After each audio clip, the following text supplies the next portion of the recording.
Hello guys, good afternoon po. Ito po yung hapunan namin. Ito po siya, pochero.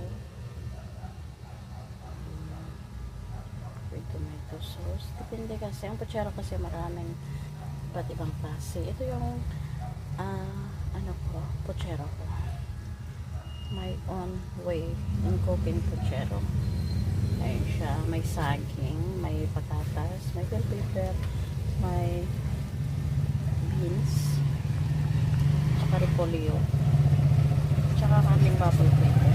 Kasi syempre pero diba? Ayan po. Yan yung ulam namin mamayang gabi.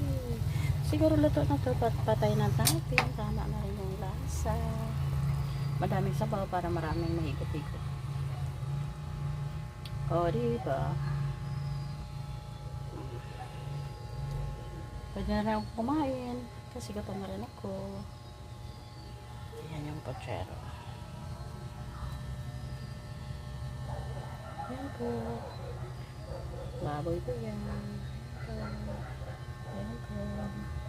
Kunti lang buto-buto. Salamat sa panonood. Please subscribe my YouTube channel, Maria Lens Vlog. Tapos, paki-like, share, and comment. Pakipusuan na rin po. Pwede nyo na rin pong i-share. Salamat po sa panonood. Pindutin nyo po ang bell button para araw-araw po ay maglagay po ako ng bagong video. Thanks for watching. Bye-bye.